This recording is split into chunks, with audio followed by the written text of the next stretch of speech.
cosas, yo tengo 65 y de todos modos a esta edad siempre me ando metiendo en cosas donde me toca ser como pionero. ¿Por qué estoy aquí? Porque mi función a estas alturas, me he mentalizado con esta idea de ser alcahuete universitario. ¿Qué quiere decir eso? Eso que hace poco mencionaban por aquí, que hay que conectar las cosas. Entonces de repente los que han hablado del poli dicen, pues ya sembramos una semilla pero no germina, no sé qué le pasa, le falta agua. Pues es que hay que echarle agua, hay que conectarse con el mundo exterior, ¿no? Los que estamos en la docencia. Entonces mi conclusión es que si no hay entes universitarios o entes docentes, entes de la investigación que se conecten, pues no va a pasar nada. Entonces puse esa imagen que está oscura a propósito, es una evocación.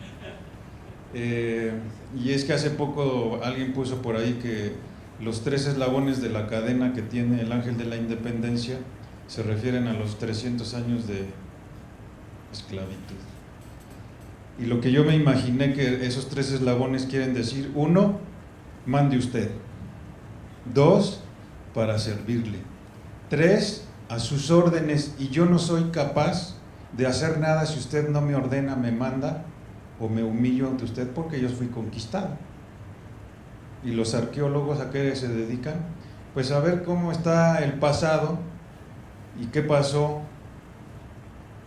antes de que llegaran y nos humillaran. Y creo que el trauma de la humillación no ha pasado. Y eso lo vemos en nuestros alumnos, que son unos atenidos. Hay unos que también tengo que ver con ellos porque son de ingeniería y estamos en el mismo barco, y tratamos de que no sean atenidos, pero nos cuesta trabajo. Realmente nos cuesta trabajo. ¿Cuál es mi otro negocio? Pues hacer que los alumnos aprendan haciendo proyectos. Algo que también ustedes han mencionado es como, oye, los alumnos aprenden más haciendo un proyecto que estando aburridos en una presentación donde un narizón está hablando con un micrófono y a ver qué pesco, ¿no? Y eso es muy fácil de explicar, porque cuando estamos dando una clase teórica estamos lanzando al aire conocimientos aleatorios y literales que no tienen dónde enraizar. En cambio, cuando se hace un proyecto, los alumnos tienen cómo aprender. Eso es muy brevemente. Como han dicho muchos, es también de mi doctorado. Yo acá estoy terminando el doctorado a esta provecta edad. Entonces, aprender a hacer proyectos, pero que al final tengan un producto, porque un proyecto que no termina en ningún lado, pues puede tener muchas analogías que mejor no explico. ¿Qué otra cosa es importante? Que haya innovación. También ustedes han utilizado hace rato la palabra innovación, y si no hay innovación, si no hay un producto inédito, entonces estamos todavía haciendo caso a esta parte humillante de la colonización y de la conquista, ¿no? Por ahí se habla de los tratados de Bucareli. Yo no sé si ustedes han oído de los tratados de Bucareli, si no, pues por ahí hay que googlearlos. Unos dicen que sí, otros dicen que no. ¿Qué otra cosa me interesa mucho? Mezclar disciplinas. Me vale gorro si es multidisciplinario, pluridisciplinario, interdisciplinario, porque entonces nos peleamos. Como dice por ahí otro señor, no voy a decir su nombre para no estar de intelectual, todas esas maneras de trabajar mezclando disciplinas al final acaban siendo lo mismo. Lo interesante es la transdisciplina, cuando logramos llegar más lejos y empiezan a aparecer cosas inéditas. Pero nos cuesta mucho trabajo reunirnos a trabajar, ¿no? Empezando porque yo prefiero estar solo y a lo mejor el otro cuate me cae un poco gordo, esta señora es muy mandona, y eso lo sufrimos con los chavos. Allá están los de ingeniería. Levanten la mano los de ingeniería de la UNAM. Pero a ti no te tocó porque no estabas en esa generación. Entonces, bueno, nosotros lo sufrimos desde hace 10 años, que mezclamos alumnos de diseño industrial con alumnos de ingeniería para hacer proyectos de innovación. Exactamente, aprender haciendo proyectos, y de repente podemos trabajar con universidades como la de Stanford y la de Berkeley, el Tecnológico de Múnich, son con los que de repente alternamos. Bueno, a mí me invitaron a esto, ¿no? El patrimonio cultural. y pues yo le agregué desde la perspectiva del diseño industrial, cómo es que veo yo el patrimonio cultural. Lo único que me queda claro es que los diseñadores industriales somos unos grandes contribuyentes del patrimonio cultural, porque hacemos y hacemos y hacemos objetos. De hecho, acabo de publicar un libro que se llama El reino de los objetos. Entonces vivimos inmersos en el reino de los objetos, y el reino de los objetos pues acaba siendo el patrimonio cultural, y los veo enfrascados en cómo lo clasifico, cómo lo desentierro, cómo lo desempolvo, dónde lo guardo, lo restauro, no lo restauro, cómo lo exhibo. O sea, hay mucha chamba ahí, ¿no? Entonces, primero pues traté de entender qué era el patrimonio cultural. He visto y puedo identificar quiénes son los especialistas en patrimonio cultural. Luego pues les tengo que decir un poquito qué es lo que hacemos los diseñadores industriales, porque se pueden imaginar muchas veces que lo que hacen los diseñadores industriales se vende en la Condesa. Los que pasan por ahí o van al corredor Roma Condesa o van al Mumedi, no sé si han oído del Mumedi, o si fueron a Italia buscan cosas de diseño, o si han ido a Alemania también buscan cosas de diseño, y la palabra de diseño pues ya se empieza a hacer un poco coloquial, ¿no? Entonces, oye, te compraste esos muebles, pues tienen diseño, ¿no? Y si no tienen diseño es porque están chafas o es alguien muy, muy cursi, barroco, anticuado. Y bueno, y luego hablar un poquito de transdisciplina. Yo entiendo el patrimonio cultural pues como los objetos utilitarios, los objetos decorativos y los objetos ceremoniales. A lo mejor hay más y a lo mejor ustedes los dividen en más, pero bueno, yo los alcancé a catalogar en esos tres conceptos, y pueden ser objetos, objetitos u objetotes, porque a lo mejor la arquitectura cabe dentro de los objetotes, ¿no? Que son grandes y que, bueno, ya vimos las visualizaciones que han hecho, que me parecieron formidables. Ya tienen más calidad. No sé si ustedes conocen el proyecto Ixtli de la universidad. Y bueno, yo estuve trabajando con ellos para hacer la reconstrucción. Fue un tesista que trabajó sobre la evolución del tranvía en la Ciudad de México, y reconstruimos los tranvías por dentro y por fuera, sin saber que estábamos haciendo patrimonio cultural. Pero no me gustaban las texturas, o sea, la calidad era horrible, parecían juegos de computadora y demás, pero bueno, por ahí está el proyecto, perdido en la nube, como dijeron, ¿no? ¿Quiénes son los especialistas en patrimonio cultural? Según yo, pónganse abusados, ingenieros, para que, por si nos toca más adelante otra vez, pues pienso que son los arqueólogos, los historiadores. Gracias a los historiadores estoy aquí, porque pues un día toqué la puerta en investigaciones estéticas, conocí a Renato, platicamos, empezamos a hacer cosas, de allí fuimos a dar con el proyecto de los ingenieros, que estamos desarrollando un artefacto, y los lunes damos una clase, Renato y yo, en diseño industrial. Juntamos alumnos de historia y de diseño industrial porque queremos mezclar disciplinas, ¿no? Entonces conocí a los historiadores. Mi hija es etnógrafa, pero acabó siendo cantante de rock, y bueno, y los antropólogos pues por ahí andan, ¿no? Y pienso que asociados al patrimonio cultural pues está la gente de computación, muy importante. Están los de mecatrónica. ¿Quiénes son ingenieros mecatrónicos? Mira, si hay más, gente de administración, porque por ahí dijeron cuánto cuesta, y luego somos malísimos para hacer negocios. Cuando quieren comprar tecnología, si no es open source, entonces te la venden muy cara, ¿no? Ahorita los de Autodesk ofreciendo ese software, pues es para que muerdas el anzuelo y luego te lo suben a $4,000. Gente de derecho, para cuando es necesario proteger cosas. Ahora ya como que hay momentos en los que no queremos proteger, pero hay otros momentos en los que sí queremos proteger, entonces la gente de derecho es importante. Los diseñadores industriales, por ahí he visto yo cuando hablan de arqueología, que andan unos diseñadores industriales, sobre todo en Teotihuacán, no sé qué hagan. Supongo que conocen a Alejandro Villalobos algunos. De alguna manera su hijo acabó en diseño industrial. Yo todavía no lo tengo, no le he dado ninguna materia, pero me visita de repente y platicamos. Le dije, oye, dile a tu papá que voy con los arqueólogos a Guanajuato, porque él no me ha invitado a ningún lado. Entonces para echarle tierra. Y bueno, y puede haber otras disciplinas que se relacionen con el patrimonio cultural, ¿no? ¿Cuáles serían? Bueno, los objetos del patrimonio cultural tienen algo que, y esta es una cosa un terminajo que desarrolló, los que hayan leído a lo mejor una cosa que se llama Contribuciones del diseño industrial a la antropología. Es un diseñador industrial que estudió la maestría en pedagogía y luego hizo el doctorado en antropología, y le llama huella homológica. Entonces todos los objetos tienen una cosa que se llama huella homológica, y que a grandes rasgos pues sería como el tiempo que se tardó en fabricar ese objeto, y dependiendo de la técnica y de la tecnología, los objetos se pueden fabricar muy lentamente o ahora muy rápidamente y en grandes cantidades. Y lo que me llamó la atención es que también manejan esto de rasgos visuales y claves visuales. Por lo menos en la liturgia del diseño industrial en la UNAM usamos esos dos términos también, ¿no? Cuando estamos diseñando, nosotros le ponemos claves visuales a los objetos, manejamos las claves visuales, los rasgos visuales, y de eso depende que el objeto sea exitoso. Bueno, ahí está Fernando Martín Juez, se acaba de jubilar, vive en Tepoztlán, y pues es un término que él acuñó.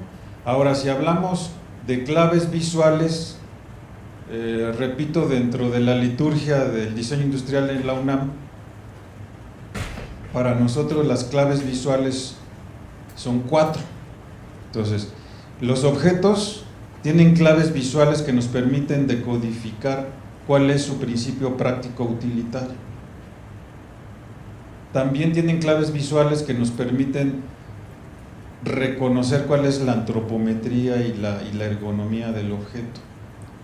Obviamente podemos reconocer la estética siempre y cuando estemos en el contexto temporal, geográfico y demás, y lo que nos cuesta mucho trabajo, y eso las herramientas y los motores de catalogación o de búsqueda de cuáles son las claves visuales estéticas, y nosotros mismos no reconocemos, ni percibimos, ni sentimos la emoción que sintieron nuestros antepasados, como por ejemplo con su estética de Xochicalco, ¿no?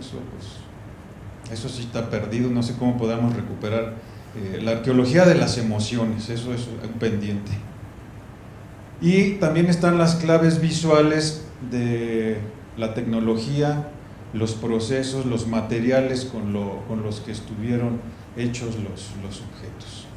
Entonces, pues esas son unas tijeras antiguas,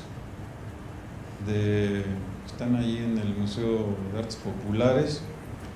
Y bueno, ahí podemos observar lo utilitario, lo ergonómico, lo estético y lo productivo, clarísimamente, ¿no?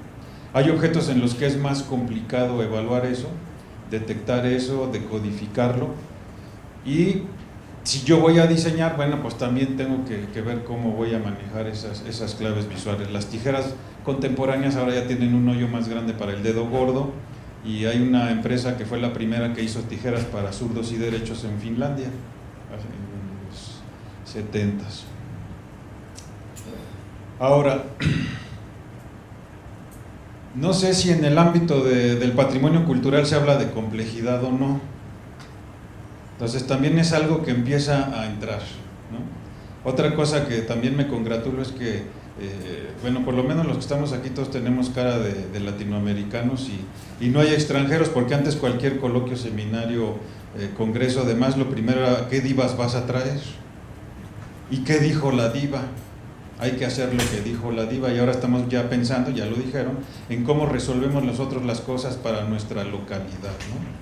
Con nuestras herramientas, con nuestra inteligencia, y no pensando en qué nos dicen, lo cual se me hace, a mis 65 años sí se me hace ya otra cosa, ¿no? Entonces, ¿qué es importante de la complejidad? Pues que nos lleva a que hay que reconectar lo que está desconectado, ¿no? Finalmente la educación está basada en hacer cachos el conocimiento, pero ninguna carrera tiene las herramientas docentes, excepto los que estamos ahora tratando de hacer proyectos, para ensamblar esos cachos otra vez. Entonces los pobres chavos salen, se titulan con una bolsa llena de cachos, y a ver qué haces con ellos, ¿no? Y luego llegan al trabajo y les dicen, no tienes experiencia, güey, Entonces, pues ¿cómo voy a tener experiencia si nunca me enseñaron a reunir los cachos?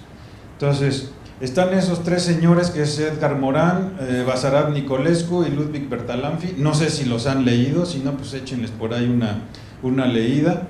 Pensamiento complejo, el manifiesto de la transdisciplinariedad y la teoría de sistemas de Bertalanffy, ¿no? Y esto ha trascendido a otros ámbitos en donde se maneja eso, ¿no? Mi mujer es psicóloga y ella es sistémica, porque es una terapia que se maneja sistémica y bueno, ve a todos los miembros de la familia y lo que sucede, y no al individuo, ni como lo manejaba Freud, bueno, a ver, ¿qué te pasó con tu mamá? Y por eso estás loca y no sé qué, ¿no? Bueno, entonces, ¿qué dice Edgar Morán? Pues que hay que religar lo que está desunido para restablecer la complejidad, ¿no? La tela que está deshilachada hay que volverla a unir para que tenga resistencia y eso pueda funcionar y la podamos utilizar para otras cosas. ¿Qué dice Nicolescu? Pues que cada disciplina, a diferencia de lo que nos enseñaron, que hay un nivel de realidad, el método científico, a todos nos enseñaron eso, y la ciencia es la verdad, y si no es ciencia es magia, porque pues no lo han explicado. Entonces hay un nivel de realidad, y lo que dice Nicolescu es que hay distintos niveles de realidad. ¿Por qué? Porque cada disciplina, cada especialidad tiene una manera de percibir, y lo que hemos visto en las presentaciones anteriores es cómo cada una de esas disciplinas percibe la realidad y cómo la represento, ¿no? Entonces eso nos da distintos niveles de realidad, que es lo que luego hay que aprender a mezclar cuando se hacen proyectos. Y nada de multidisciplina y pluridisciplina y interdisciplina. Se necesita hacer transdisciplina para lograr generar cosas nuevas a partir de esto, ¿no? Y Ludwig Bertalanffy, pues básicamente lo que maneja es que no es lo mismo los cachos separados que los cachos juntos, ¿no? Cuando juntas los cachos y los ves funcionando todos relacionados, resulta que es muy diferente a verlos en su descontextualizados, como les pasa a los políticos, ¿no? Los sacan del sistema, los descontextualizan y les hacen mucho daño, pobrecitos. Bertalanffy también, citando a otro señor, dice, y esto es del siglo pasado: un hombre no puede ya cubrir un campo suficientemente amplio, ¿no? O sea, necesitamos reunirnos para abarcar más cosas. Hay demasiada especialización limitada, y eso lo vemos sobre todo en los médicos, ¿no? Oye, pues tengo la uña morada porque me machuqué. Uy, tienes que ir con el especialista. Pero en Guanajuato no hay especialistas en uñas moradas, entonces tienes que ir a Chicago porque allá ya sabemos que hay una... Bueno, entonces pasa eso, ¿no? Es necesario un enfoque más sencillo, unificado de los problemas científicos. Necesitamos practicantes de la ciencia en general, no de una ciencia, porque luego resulta que dicen, no, pues es que los arqueólogos son los chidos, no, los historiadores somos los chidos. No, yo lo que digo es que los diseñadores somos los chidos, porque dice, se trata de generalistas. Entonces, si ya están los especialistas, ¿qué pasa con los diseñadores? Pues que tratamos de reunir y de amarrar todo lo que anda flotando por ahí para sacar algo nuevo. Entonces sí, con ninguna modestia, pues estoy atribuyendo eso de los generalistas a los diseñadores industriales. Todo grupo de investigación, léase los arqueólogos, los del coloquio, los del Templo Mayor, necesitan un generalista.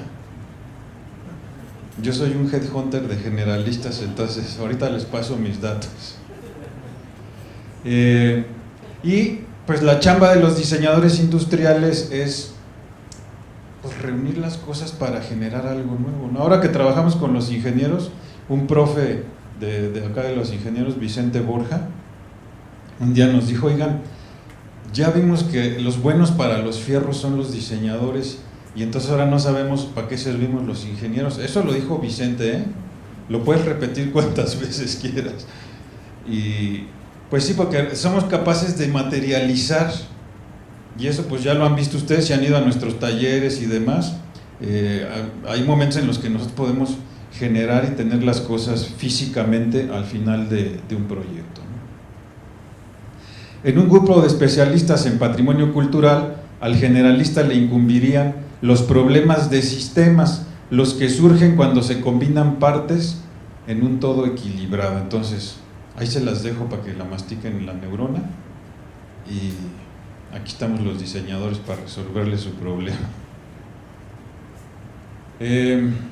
Si cambiamos de página, ¿para qué sirven los diseñadores industriales? ¿Por qué no me dices, Inge, para qué sirven los diseñadores industriales antes de que te acabes de dormir? Ándale.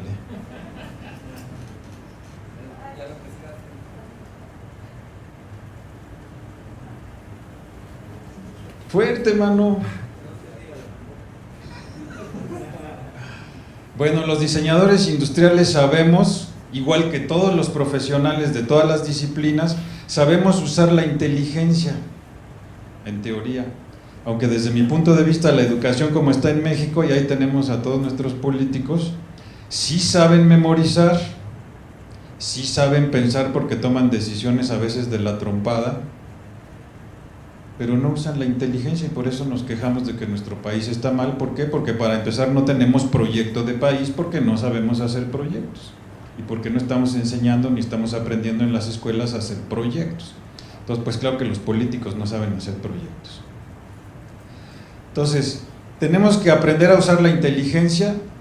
Si la usamos, observamos, decidimos y diseñamos la forma de un objeto. Esa es la chamba de los diseñadores, decidir cuál es la forma. De hecho, la palabra, la raíz de diseñar es designar, y designas la forma y vas tomando decisiones para generar la forma de un objeto. Y eso a mí me hace pensar un poquito en que pues yo puedo dialogar con los objetos, y los diseñadores nos vamos volviendo un poco repulsivos, porque cuando entras a un espacio, cuando llegas a un lugar y así nos reconocen, no empiezas a observar, a ver de qué está hecho, te sientas en la silla, le tocas por acá abajo, y de qué material. O sea, es como los motores de búsqueda, nos volvemos unos motores de búsqueda obsesivos, y entonces estamos dialogando todo el tiempo con los objetos, ¿no? Esto está muy largo, pero bueno, es una cosa que está extraída del texto de Fernando Martín respecto a lo que para él es diseñar, y que bueno, es un poco poético, le gusta escribir y expresarse, y como es descendiente de españoles, bueno, también le gusta ser más florido en el lenguaje, y bueno, ahí se las dejo. Pero lo interesante sería que estamos hablando de los deseos de la gente, o sea, ¿qué quiere la gente de un objeto? ¿Qué querían nuestros antepasados cuando diseñaban un objeto? ¿Qué querían cuando hacían arquitectura? ¿Y qué habilidades y destrezas en cada momento estaban presentes con relación a esos objetos, ¿no? Hay innovaciones, hay cosas que están en el tiempo y que pues pueden perder todo su mensaje, o a lo mejor sí podemos de repente parecería que los del patrimonio cultural están tratando de recuperar los mensajes perdidos en los objetos. ¿Qué tanto sí podemos y qué tanto pues le estamos inventando? Ahora dicen, estamos construyendo, ¿no? Deconstruimos y construimos. Bueno, los diseñadores industriales podemos analizar la forma del diseño de los objetos del patrimonio cultural, sí, y me gustaría que me invitaran y que invitaran a los chavos de diseño industrial a ver los objetos, ¿no? O sea, ahorita se van a dar cuenta, por ejemplo, qué sería otra inquietud. Los diseñadores industriales, uno, podemos analizar la función práctica o utilitaria de los objetos del patrimonio cultural, sí. A lo mejor vamos a fallar un poquito, pero así como el software, pues te vas afinando, y tenemos mucha más capacidad que un software, entonces bueno, vamos a poder participar en eso. Dos, los diseñadores industriales podemos analizar la función antropométrica y ergonómica de los objetos del patrimonio cultural, sí, claro que lo podemos hacer. Tres, los diseñadores industriales pueden analizar la función estética de los objetos del patrimonio cultural, pues sí, podemos hacer una deconstrucción y una construcción, claro que pues desde acá, desde el siglo XXI, porque no vivimos en aquel momento y no sabemos en realidad cuáles eran, que esto tiene que ver netamente con las emociones, ¿no? Entonces, pues cuáles eran las emociones de aquellos, pues quién sabe. 4. Los diseñadores industriales pueden analizar la función productiva de los objetos del patrimonio cultural. ¿Qué quiere decir eso? Bueno, pues los materiales, un poquito los procesos con los que se fabricó ese objeto. Cuando nosotros diseñamos, por lo menos, repito, en la liturgia de diseño industrial de la UNAM, nosotros, están hablando de Tania, pero pues no les puedo contestar, podemos analizar con qué materiales, con qué equipamiento, moldes, maquinaria, y cuando diseñamos también estamos pensando con qué se va a fabricar ese producto. No es nada más que lo diseñemos y lo tiramos ahí al taller para que la fábrica decida cómo lo va a hacer. Nosotros sabemos cómo se va a hacer. Los diseñadores industriales podrían reconstruir la experiencia de uso de los objetos del patrimonio cultural. Me encantaría. Porque no es nada más que está el objeto, sino cómo y para qué se usaba. Me encontré estas tazas de Teotihuacán, yo no sé si las habían visto, y me sorprendió que hubiera tazas y con orejas de Teotihuacán. No sé dónde está, o sea, me gustaría que alguien me dijera, no sé si en el software lo podemos localizar, ¿dónde está esa taza? Yo tengo el libro, es un libro del siglo XXI, bueno, de la que fue esposa del doctor Orfila, el de siglo XXI, que era arqueóloga, antropóloga de Teotihuacán, y bueno, ahí está eso. ¿Por qué apareció eso? Porque nos apareció un chef, que es historiador, no sé si lo conozcan, Rodrigo Llanes, y estamos diseñando para él los platos para que pueda reproducir la cena de Moctezuma. Entonces anduvimos en el Templo Mayor, viendo los trastes, pero encontramos que, o como dicen los yucatecos, buscamos y los yucatecos buscamos y no lo buscamos, porque no hay cosas de utilitarias, o sea, todo es ceremonial. No sé dónde guardaron los trastes del Templo Mayor, están alzados.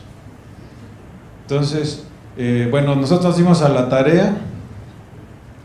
Esos son renders, o sea, son reconstrucciones, otra de las habilidades que tenemos. Entonces también podemos apoyar al patrimonio cultural a hacer renders, ¿no? Entonces todos esos son renders. No, sí ya es real, es una pieza de basalto, y sí están increíbles, ya las vimos el miércoles con el chef, están increíbles, y las primeras piezas de cerámica. Pues cuando vi el programa vi que aquí íbamos a tener gente de computación, y se iba a hablar de colaboración de redes, de videojuegos. Se me hizo muy interesante, pero realmente pues sí tenían que ser unos videojuegos así chidos, porque resulta que somos muy consumidores de videojuegos, pero pues no hay videojuegos mexicanos, y si fueran históricos y estuviéramos vendiendo nuestra historia a través de los videojuegos, mira, a lo mejor podemos recolonizar el mundo, pero luego nos falta enjundia. Reconstrucción 3D y realidad aumentada, reconocimiento y clasificación, bueno, ahí la repetí, y aprendizaje automatizado. Entonces, pues eso se me quedó en la mente, y también se habla de investigación y de desarrollo tecnológico, pero la investigación y el desarrollo tecnológico valen gorro, no sirven para nada si no hay proyectos de innovación. Y como dije al principio, si no estamos formados para hacer proyectos, pues entonces por más que estemos invirtiendo en investigación y en desarrollo tecnológico, no va a pasar nada. Es como, pues ahí está el mandado, pero no sé cocinar. ¿Qué hacemos? Entonces yo les pregunto de repente a los chavos, a ver, ¿por qué no podemos montar un proyecto para hacer aviones? El único dato que tengo de cuántos participaron en el proyecto del diseño del Jumbo Jet 747, que ya es una antigüedad, porque ese avión se diseñó ya hace un rato. Y lo que sé es que participaron 28,000 personas en un equipo transdisciplinario que pues generó ese resultado, ¿no? ¿Qué mexicano es capaz de montar un proyecto que aglutine no a 28,000, a 28? Dejémoslo en 28, ¿no? 28 de nosotros en un proyecto de patrimonio cultural, a ver qué hacemos. Pero no, yo prefiero en mi oficina. No, a mí no me metas en eso, ¿no? ¿Cómo? Estoy tranquilito. Entonces, tenemos que aprender a hacer proyectos relacionados con el patrimonio cultural, pero que al final tengan productos. ¿Cuáles son los productos de la investigación y del desarrollo y de los proyectos del patrimonio cultural? Y estamos hablando de proyectos tangibles, ¿no? A lo mejor vendemos reproducciones impresas en 3D que, no sé, que gente que las quiere tener, no las típicas reproducciones que hay en antropología, sino a lo mejor ya con tecnología. Y productos intangibles, bueno, pues los videojuegos, los recorridos virtuales.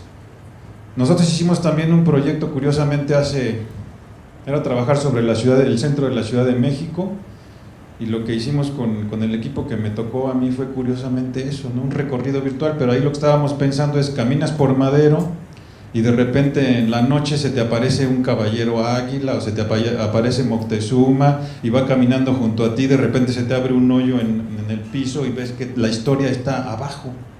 Y hay mucha gente que no sabe que la historia está abajo de ese pavimento, ¿no?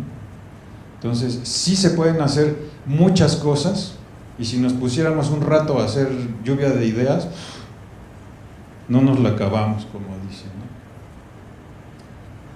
¿De dónde surgió la vida? Pues de la combinación de elementos químicos que finalmente dieron como resultado, ¿qué es eso? El ADN, ¿no? ¿Cómo le hacemos en el patrimonio cultural para mezclar cosas que generen vida nueva? Pues yo digo que mezclando disciplinas, ¿no? Mezclando especialidades. Tendrá que pasar algo, y lo interesante es que puede pasar algo en el centro de convergencia o en el traslape, en el trans de las disciplinas, pero donde sería más importante poder trabajar es en esos espacios que hay entre las disciplinas, donde no se han tocado, porque ahí es donde va a estar lo inédito, y es donde más miedo nos da participar, porque no sabemos cómo. Otra analogía sería la polinización. ¿Qué pasa si provocamos la polinización entre disciplinas trabajando para el patrimonio cultural? Pues tendrán que florecer nuevos productos, tendrán que fructificar nuevas ideas, y si no lo hacemos, pues no va a pasar nada, ¿no? Pero con gusto veo que sí lo están haciendo. A lo mejor hay que echarle más carbón y más aire al anafre para que funcione con más fuerza, ¿no? Como para empezar a terminar, a los diseñadores industriales sí nos interesa colaborar en los trabajos relacionados con el patrimonio cultural. De cualquier forma estamos trabajando, pero estamos trabajando creando más patrimonio cultural, bueno y malo, ¿no? A lo mejor desechable, reciclable, pero pues todos los diseñadores industriales que andan por ahí pues están contribuyendo al patrimonio cultural, lo quieran o no, y a lo mejor dentro de 1000 años van a estar viendo qué fue lo que hicimos los del siglo XXI.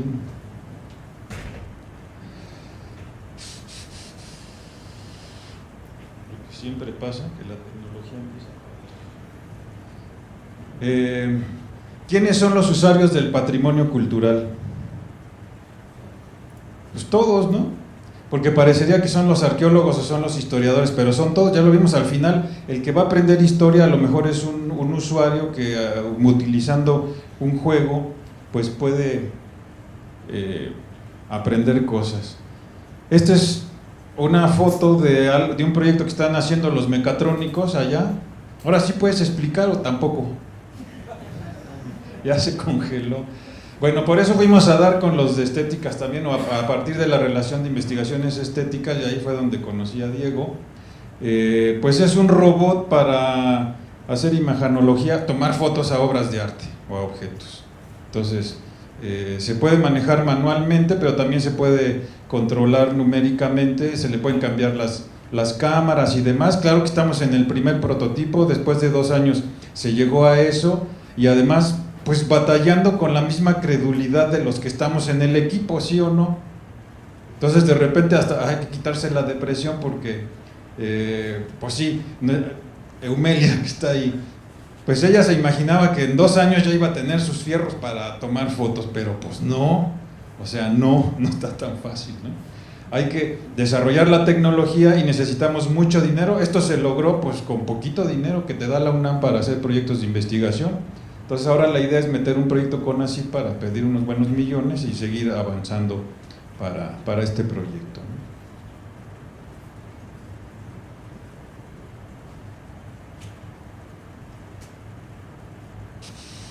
¿Qué otra cosa sabemos hacer los diseñadores? Pues ya lo dijimos, modelar en 3D.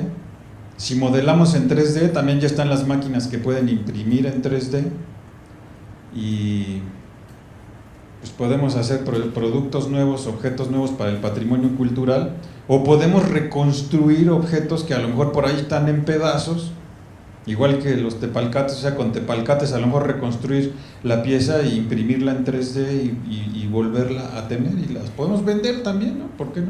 ¿Para qué no anden vendiendo los originales? Bueno, las vendemos impresas en 3D con todo y su plaquita de autenticidad, ¿no? Certificado por los propietarios del patrimonio cultural.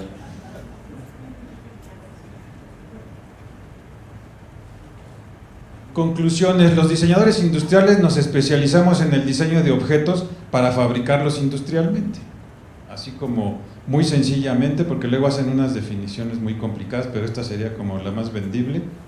Las herramientas y saberes que adquirimos nos permiten colaborar con otras especialidades, sí.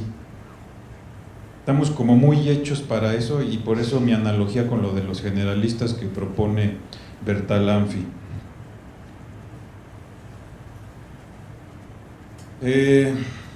¿Podemos trabajar en analizar y decodificar objetos? Sí. ¿Podemos diseñar objetos? Sí. ¿Diseñamos servicios? Sí. ¿Qué servicios se pueden ofrecer desde el patrimonio cultural? Pues sentémonos a platicar y vamos a encontrar que puede haber muchos servicios a partir del patrimonio cultural. Los juegos, las clases, las visitas, no sé, infinidad de cosas que a lo mejor no nos han pasado por aquí y que están en esos vacíos entre las disciplinas. ¿Podemos diseñar interfaces? Sí. Que ustedes están hablando de interfaces, están los juegos que están por ahí, que son resultado de algunas tesis doctorales o de maestrías, sí, pero hay que acabar de convertir eso en un producto que sí llegue a la gente, ustedes lo dijeron. Y chin chin si no lo hacen, porque también los mexicanos nos quedamos en que tengo una gran idea. Sí, ¿y cuándo? No, pues es que mi papá no me dio dinero, fondeadora no jala, no sé qué. Por cierto, el proyecto de los platos de Moctezuma sí se metió a la fondeadora y de eso nos pagaron a la UNAM y con eso estamos trabajando. ¿Qué más dice? Proyectos de innovación. Aquí también se habló de innovación. Bueno, ¿qué innovaciones se quieren hacer en torno al patrimonio cultural? Pues también había que tener ahí una listita y un horizonte utópico y un horizonte temporal para empezarnos a mover todos juntos hacia esa dirección. Somos una especie de generalistas que podemos amalgamar en una solución variables múltiples. Esos somos los diseñadores industriales, ya en otras palabras. Y manejamos algo que se llama pensamiento de diseño, pero que más les gusta decir design thinking. Y por aquí ya medio se mencionó con otras palabrejas design thinking.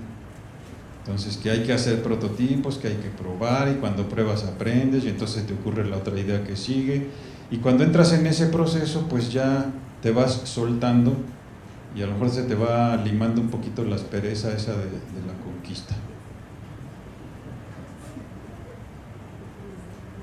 Entonces, aprendamos a hacer proyectos y productos innovadores mezclando disciplinas con el enfoque en el patrimonio cultural. Esa es mi invitación, creo que por eso me invitó Diego, estoy muy agradecido.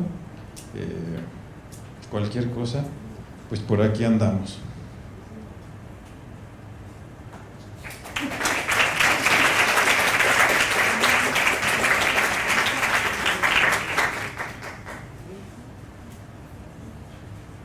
Pasamos a la sesión de preguntas. A mí, si me lo permiten, me gustaría hacer un un comentario, traer a cuenta algo. La ponencia de Luis sobre la transdisciplina nos permite observar justo también una carencia que voy a manifestar ahora. Patrimonio cultural abarca patrimonio artístico, patrimonio histórico, patrimonio arqueológico, el patrimonio intangible.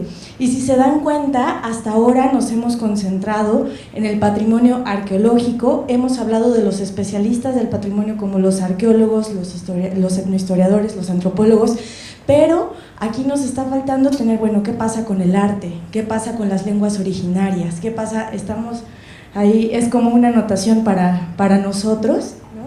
Como red. Y por otro lado, no quería dejar de señalar este tema que ha sido recurrente de los videojuegos con contenidos históricos. Hay un videojuego que se llama Mulaka, que fue desarrollado por un estudio en Monterrey que se llama Lienzo, y justo toda su narrativa o su relato es a partir de la cosmovisión de la cultura rarámuri, al norte de México. Y quien te relata la historia es un sacerdote en una lengua originaria. Entonces, yo creo que si buscamos, hay proyectos que ya están marcando como una buena línea. Y pues bueno, ese era mi comentario, me tomé la libertad nada más de señalarlo, y ahora sí, vamos a las preguntas. ¿Cómo se llama? Mulaka, con K, Mulaka. Tienen el mismo problema de que no ha sido comercializado, pero si lo googleas hay renders y hay... Sí. Sí, muchas gracias. Muy interesante los comentarios, gracias. La pregunta específica es, cuando iniciaste tu plática hablabas de objetos chiquitos y grandotes, ¿no? Y yo he tenido la oportunidad de dialogar con arquitectos y estamos hablando de objetos grandotes, pero el enfoque que tú estás poniendo es un poco diferente, porque el diseñador no tiene la misma percepción que el arquitecto. Soy ignorante tanto de la arquitectura como del diseño, así que a lo mejor me estoy equivocando, pero me gustaría que comentaras un poco respecto al papel de los diseñadores en el contexto que acabas de presentar, en el contexto de las ciudades. ¿Por qué? Hay unos estudios recientes que inclusive motivaron parte del trabajo que presenté, y es que en México el 85% de la población para el 2050 va a vivir en ciudades. Entonces, estamos hablando de un problema realmente serio. En el mundo el 95%, o sea, la cuestión rural está en vías de extinción literalmente, y esto pone unos retos de diseño de ciudades impresionantes. Entonces me gustaría que comentaras al respecto, si es que tienes algún comentario, y sobre todo cómo ligar esto con proyectos de innovación concretos, específicos para los jóvenes. O sea, ¿a dónde tiene que estar la visión de los jóvenes en ese sentido? Bueno, ¿cuál sería la diferencia entre arquitectura y diseño industrial? Que arquitectura pues tiene toda la vida, ¿no? O sea, desde los masones y todos los que usaban las reglas y las escuadras para construir, se sabían los secretos para que no se cayeran los muros y los techos, hasta ahora, ¿no? Y bueno, en la UNAM oficialmente arquitectura pues tiene más de 250 años. Diseño industrial cumplimos 50 años en el 2019, y en Europa el diseño industrial surge como una necesidad por la mecanización, la revolución industrial, y en México surge porque pues a la UNAM se le ocurre que a lo mejor México de los 60, 70 necesita diseño industrial, la economía cerrada, que eso los chavos ni lo saben, que tuvimos mucho, pues esa es la ventaja de tener 65 años, México era una economía cerrada, no había importaciones, para que nuestros benditos empresarios desarrollaran sus empresas. Así, aquí estamos. Ahora ya abrimos de capa, ¿no? Sí, podríamos decirlo muy mexicano, ¿no? Nos abrimos y bueno, nos dieron con todo. Entonces, bueno, ¿cuál sería también así muy coloquialmente la diferencia entre arquitectos y diseñadores? Que los arquitectos diseñan centrado en el arquitecto, y los diseñadores pensamos en los usuarios junto con los ingenieros. De repente no nos gusta lo de los usuarios porque hay que acercarse a los usuarios, preparar pruebas, hacer pruebas, tomar evidencias y demás, pero pues pensamos en los usuarios. Y en términos de innovación, por ejemplo, ¿qué estamos haciendo con Renato? Que el agua. ¿Qué va a pasar en la Ciudad de México? Yo no sé en Guanajuato, ustedes no tienen la bronca de los más de 20 millones de gentes metidas ahí. Entonces, ¿qué estamos trabajando ahorita? Pues el agua en el espacio privado para cocinar y para la higiene personal. Pero si pones un horizonte, el 2050, y empiezas a pensar en los dispositivos que se van a necesitar para eso, empiezas a entrar a esta cosa. Y lo que nos hace falta es esas agallas, cuando estamos haciendo innovación, de poner una fecha, un horizonte temporal para empezar a imaginarnos y además a utilizar la tecnología emergente, que a lo mejor todavía no es comercial, para decir, oye, podemos hacer esto, o necesitaríamos resolver este problema aunque no haya tecnología, porque nada más el consumo de agua en México para el 2050 en esos términos, mira, yo creo que para el 2050 ya no nos vamos a bañar en regadera, ni vas a tirar un galón, que es lo que tienen ahorita los WCs más económicos, porque estábamos en los de 23 litros, le bajaron a los 16 y ahorita ya son de un galón, pero 20 millones tirando un galón por lo menos una vez al día, mira, más los 22 litros de la bañada de los que se bañan, porque hay unos que no se bañan, más lo que se cocina, más no sé qué, más lo que se pierde en las fugas, ¿no? Eso es la electricidad, el transporte, o sea, puedes ir tomando problema por problema. ¿Qué hacemos nosotros? Pues que manejamos escenarios, ¿no? Entonces te generas un escenario, normalmente 3 escenarios, el bueno, el malo y el regular, y cómo va a ser ese escenario para el agua, para X asunto. Estamos trabajando para Ford. ¿Tú estás en Ford o en TUM? TUM es el tecnológico de Múnich, y ellos hasta ahorita, yo no sé si ya hay más información, pero nomás nos mandaron así como Safety Cloud. Ya estamos con Safety Cloud, pero no sé si ya llegó más información, ¿no, verdad? Entonces, Safety Cloud, pero eso tendrá un horizonte temporal. Y con Ford es Human Machine Interaction, o sea, cuál es la interacción del usuario con la máquina vehículo, y lo que ya tuvimos la plática en una videoconferencia es en términos de salud, pero obviamente también estamos pensando 2030, 2040, 2050, ¿no? Entonces, no sé si eso responde. Ahora, pues yo lo que diría es, ¿por qué no un día nos armamos igual un evento donde nos pongamos a hacer un proyecto de imaginarnos un futuro para ciertos elementos del patrimonio cultural? Yo ando de hocicón por ahí, ya me he metido en 1000 cosas, entonces. Mi otro interés es difundir diseño industrial, entonces acabo de hacer un diplomado en Oaxaca y ya salió 2 veces bien, y entonces ya me dijeron, oye, no, lo queremos en Sonora. Ya, pues yo voy a Sonora. Entonces, bueno, yo le entro. ¿Alguna otra pregunta? Esto quiere decir que fue perfecto. O que nadie entendió nada. Allá.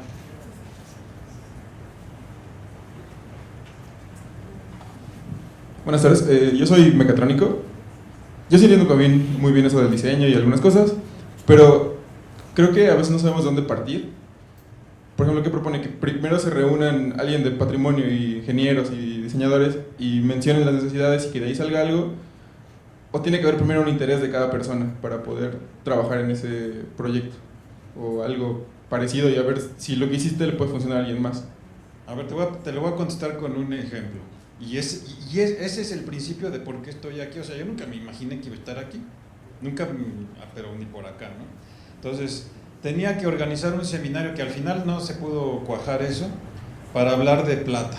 Una exposición que hubo en el Palacio de Iturbide, 2.800 piezas de plata, y entonces los de Fomento Cultural querían hacer un seminario, pero más bien ellos pensaban en señoras fufurufas para que fueran los profes de la UNAM a hablarles de plata, ¿no? Y yo lo que quería era hacer un evento in situ y mezclar disciplinas de la UNAM. Entonces yo empecé a hablar a química, vamos a hablar de metalurgia, vamos a hablar de historia, le hablé a Alicia Mayer, Alicia me mandó al diablo, acto seguido le marqué a Renato, y Renato me dijo, oye, sí me interesa, ¿dónde te veo? ¿Cuándo nos vemos? Él me fue a ver a diseño industrial, Y de la primera entrevista me dijo, mira, nosotros somos especialistas en arte y necesitamos empezar a formar especialistas en objetos, en historia de los objetos. ¿Por qué no dentro de 3 años? O sea, él tiene esa visión, sí le funciona esa parte, de tener un maestrante. Ya tenemos el maestrante. Yo estuve empujando a un alumno de maestría. Un alumno de maestría, yo lo fui empujando, ya está inscrito ahí, es brillante el tipo. Y lo que nunca pensamos fue hacer la materia que tenemos ahorita. Además me fregó porque yo no doy clases a las 8 menos a las 7, pero pues él la puso a las 8, entonces los lunes me tengo que levantar para llegar a las 8. Pero es así, o sea, si se te ocurre tú, hazlo. No esperes que tu profe, ni que el director, ni que menos los diputados, y que la reforma educativa, al diablo con eso. Imagínate si nosotros con los ingenieros esperáramos que el director de arquitectura se le ocurriera la idea, que el director de ingeniería, no, pues ¿qué hicimos? Que un día nos juntamos Alejandro, Vicente, Arturo y yo, que somos los que empezamos eso hace 10 años. Oye, ¿cómo le hacemos? ¿Qué días das clases? Pues tal día, tal. Y si lo ponemos martes y jueves, pues martes y jueves. ¿De qué horas a qué horas? De 11:30 a 1. 10 años haciendo eso, así. Ya de repente los directores ven que, oye, ¿qué están haciendo esos güeyes? La Gaceta, te invitan, la tele, entonces, pero no salió de allá, o sea, salió de acá abajo, de la trinchera. Entonces, si tienes la idea, marca Bachoco. ¿Sí me entendiste? ¿Sí? Vamos a hacer el anuncio de Bachoco orientado a proyectos y productos.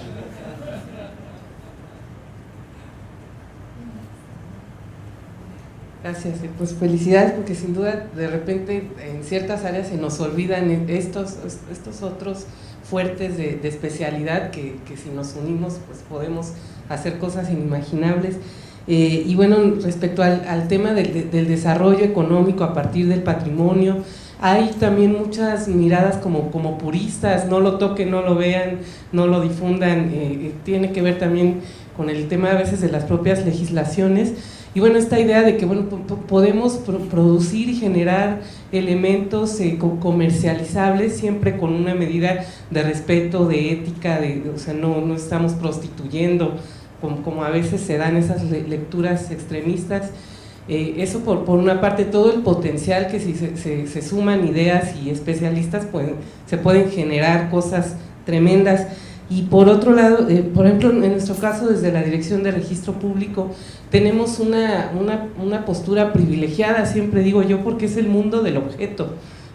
Ahí tratamos, nos llega de todo tipo de casos, de materiales, tratamos con especialidades muy disímbolas y nos enfrentamos siempre con los objetos nuevos al tema de la clasificación. Y por ejemplo en nuestro caso tenemos la perspectiva de la forma-función, desde el funcionalismo, entonces analizamos cuestiones ergonómicas de los materiales, pero a veces nos topamos con nuestras propias limitantes de conocimiento, ¿no? Así es. Sí, y cómo interpretas una función a partir de la forma, entonces tiene mucho que ver tu carga de tu horizonte cultural, etcétera. Ya no hablemos de funciones simbólicas o de reutilizaciones de objetos. Me pone a pensar mucho esta mirada desde el diseño, así jamás había pasado por nuestra cabeza ver, o sea, de este lado tenemos un experimento ya muy grande y un bagaje que en un momento dado puede utilizarse, también aprovecharse para poder hablar de objetos de distinta manera, ¿no? Pero felicidades, gracias. Gracias. Ahora cuando hablas de la forma sigue a la función, yo un día me pregunté, ¿pero a cuál función? Entonces de ahí sale un poco esto de, bueno, hay una función práctica, entonces la forma sigue una función práctica, sí. Si es carretilla, pues es carretilla porque sigue esa función. La función ergonómica, pues porque los mangos de la carretilla, la textura de los cepillos de dientes, todo eso. La función estética, bueno, pues que te pega en el corazón, porque si no te pega en el corazón, pues no se vende, ¿no? Y la función productiva, pues que sirva para producirse. Entonces, para mí son las 4 funciones. Teníamos un caso, por ejemplo, en el Museo de los Ferrocarriles en Puebla, nos hablaban que habían ahí, encontraron las bodegas un aparato que nadie sabía qué era y todos lo estudiaban y lo analizaban, llamaron especialistas de varios lugares, etcétera.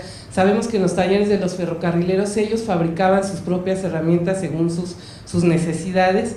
Entonces, tras muchos años de hipótesis profundas, etcétera, alguien consultó con la foto a un antiguo ferrocarrilero, que me parece que en Tamaulipas, y resulta, hacían grandes elucubraciones, y resulta que era una máquina para hacer escobas. Entonces era una máquina que amarraba las ramas de las escobas, una cosa pues muy sencilla, pero de repente pues los especialistas imaginaban mil cosas, ¿no? Entonces es un ejemplo de hasta dónde nos pueden llevar estos elementos y que bueno, va a depender mucho de la experiencia y del bagaje que tengamos. Bueno, gracias, felicidades. Ya a partir de ahora soy fan de los diseñadores industriales. Me va a encantar trabajar contigo algún día. Y algo que también veo que ustedes, los diseñadores, nos pueden ayudar mucho en general a los que trabajamos al patrimonio cultural desde la disciplina que sea, es desde la visión de los materiales, porque siento que ustedes manejan una gama de materiales más grande que los restauradores, más grande que los arquitectos, más grande que los propios arqueólogos, precisamente por el tipo de trabajo que hacen, ¿no? Materiales modernos, como dice Wanda, materiales antiguos, materiales diversos de diferentes tipos de estructura, maleabilidad, consistencia, ¿no? Entonces creo que también ese punto de conocer una gama de materiales nos puede ayudar mucho a todos para que ustedes no den como esa visión de este material no sirve para esta función, ¿no? Entonces ahí tu hipótesis de forma-función tal vez no funciona o no camina por ahí. Entonces creo que lo que pueden aportarnos es muchísimo y gracias. Yo creo que sí es interesante esto de, bueno, sí y no sabemos mucho de materiales. Yo creo que la otra característica, la otra cualidad es que como aprendimos haciendo proyectos desde tercer semestre nosotros, porque hacemos un año de arquitectura, que es horrible, es el purgatorio. De ahí, bueno, lo que sucede ahorita es que de casi 200 que quieren entrar a diseño industrial, ya hicieron un año de arquitectura, nosotros seleccionamos a 68. Y en tercer semestre, que es el primer semestre de diseño, son muchos semestres, $60,000 le cuesta a la UNAM cada alumno de diseño industrial. Como aprendes a hacer proyectos, pues aunque no sepas el material lo buscas, o sea, aprendes a aprender y vas resolviendo. Si tu profe no te da el dato, pues tú te vas y escaneas el entorno, olfateas hasta que encuentras las cosas. Entonces eso es también lo que, como dicen, no se nos atora el buey en la barranca. Entonces algunos sí se les atora, pero normalmente pues estás hecho, después de 8 semestres de eso, mira, ahí vas. ¿Alguien más? Bueno, entonces vamos ahora a comer. No sin antes, les quiero recomendar por favor a todos sus facturas. Si ya la traen impresa, la firman y le ponen su nombre y se la entregan a Cristina, por favor. Y sus boletos también los necesitamos firmados con nombre, porque si no nos vamos a hacer bolas cuáles boletos son de cada quien. Y luego ya al final les vamos a decir cómo vamos a reembolsar ese dinero. Entonces sí les pido de favor que no se les olvide, y aparte de que nos entreguen el impreso firmado, mándenoslo por email también, ¿no? En formato PDF, por favor, porque así sí, el XML y el PDF son las cosas administrativas que me piden y no puedo ahí decir que no. ¿Sí? Gracias. La comida es aquí afuera en la terraza, o sea, aquí saliendo a la derecha, pueden salir por aquí. Y a las 4, ¿no? ¿Qué hora? Sí, 4. A las 4 regresamos.